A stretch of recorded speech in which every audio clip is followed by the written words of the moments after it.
Hola chicos y chicas de cuarto, espero que todos y todas estén muy bien, cuidándose en sus casas. Acá el profe ruso para nuestros videos quincenales de explicación de las clases de historia. ¿Sí? En esta oportunidad les voy a contar un poco qué es lo que vamos a estar estudiando, trabajando en la clase 12. ¿Sí? Ustedes saben que hemos venido estudiando un montón de procesos y acontecimientos históricos que están totalmente relacionados entre sí. ¿Sí? Esta clase no va a ser la excepción para ubicarnos rápidamente en lo que venimos trabajando. La última clase hemos tratado lo que fue la Primera Guerra Mundial, sí que hemos tratado también en la última clase por Zoom del viernes. Y en ese sentido hemos visto que esa guerra mundial marca un antes y un después en la historia del siglo XX, específicamente a nivel mundial. En ese sentido, hemos estudiado que era una guerra imperialista, nacionalista, una guerra tecnológica, industrial, de masas, etcétera, etcétera, además de todo lo acontecimental de quiénes pelearon, por qué lo hicieron, etcétera. Y en ese contexto es que van a suceder los dos temas que nos van a a ocupar en la clase 12, que es por un lado la Revolución Rusa de 1917 y por otro lado las paces de Versalles de 1919. Tengo que aclarar, sí, que por una cuestión básicamente de tiempo, sí, de organización de los contenidos, la Revolución Rusa la vamos a dejar un poquito de lado. Si bien la vamos a estudiar, vamos a charlar un poco más adelante, la vamos a abordar específicamente a partir de videos, pero vamos a hacer hincapié en esta clase 12 en lo que es las paces de Versalles. ¿Sí? Hemos visto que una vez finalizada, o mejor dicho, hemos quedado finalizando la Primera Guerra Mundial, en el año 1918, ¿sí? Para el año siguiente, 1919, con la Primera Guerra terminada, se van a reunir en el Palacio de Versalles, ¿sí? Que es como el emblema nacional francés de la época, ¿sí? El antiguo palacio de la monarquía francesa antes de la Revolución de 1789, de la Revolución Francesa, que es como el emblema nacional, como le decía recién. Se van a juntar ahí los vencedores de la Primera Guerra Mundial para debatir entre sí cómo reorganizar, cómo seguir con el mundo de la posguerra. Entonces ahí se van a tomar un montón de medidas, un montón de condiciones para construir ese mundo de la posguerra, que es en lo que nosotros nos vamos a centrar en esta clase número 2. Específicamente vamos a hablar de lo que se conoce como el Comité de los Cuatro. Estamos hablando de los jefes de Estado y los jefes de gobierno, presidentes, primeros ministros, de los países que triunfan en la Primera Guerra Mundial, que son los que van a tomar para sí eh, la posta, digamos, y van a negociar entre sí qué condiciones le van a imponer a los otros países, a los países vencidos, por haber justamente perdido la Primera Guerra Mundial. Ya vamos a hablar un poco de esto y lo vamos a ver bien. Específicamente a mí lo que me interesa es que ustedes puedan ver cuestiones, como siempre, generales, no tanto fácticas o acontecimentales, sino más que nada el proceso.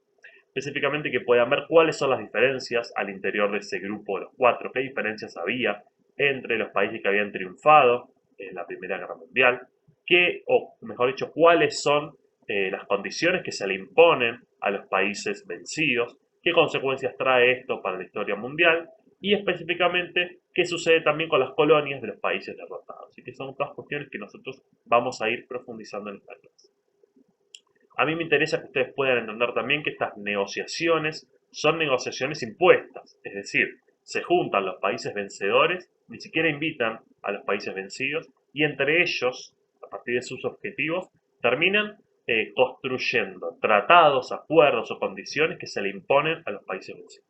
Y como eso va a tener consecuencias drásticas para el próximo o el devenir de las próximas décadas de la historia mundial.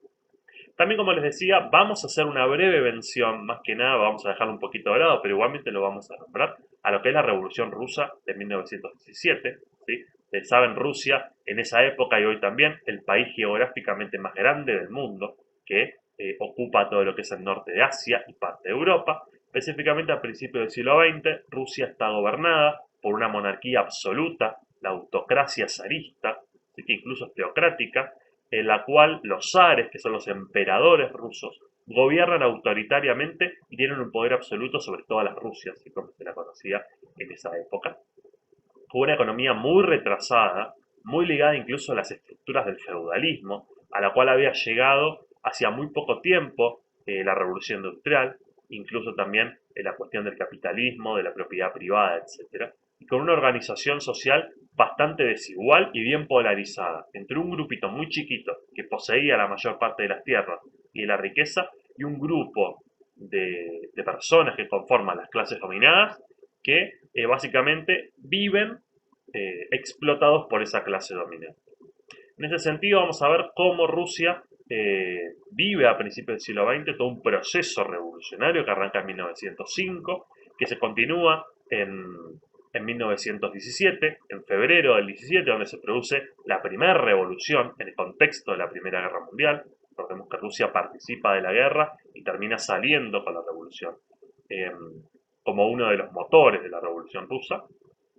Y finalmente llegar y hacer hincapié en la Revolución de Octubre de 1917, que es la primera vez donde un partido comunista, es decir, eh, un partido, un grupo de personas de ideología socialista, termina siendo victorioso en la toma del poder, instaura lo que nosotros hemos estudiado como la ideología de la dictadura del proletariado, ¿sí? Del socialismo, la construcción de una sociedad comunista, y terminan, después de vencer en una guerra civil de 4 años, en 1921-1922, conformando lo que seguramente todos y todas han escuchado nombrar alguna vez o en alguna película, incluso la URSS o Unión de Repúblicas Socialistas Soviéticas.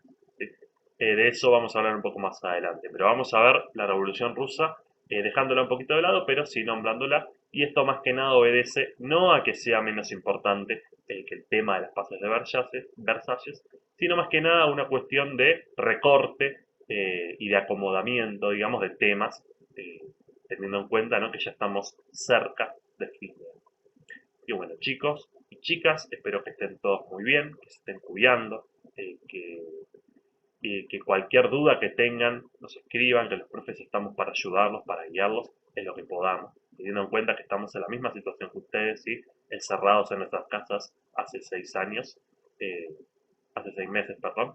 Eh, Así que nada, cualquier duda, cualquier comentario, cualquier pregunta, no duden en avisar. Les mando a todos y a todas un gran saludo y espero que sigan todos y todas muy bien.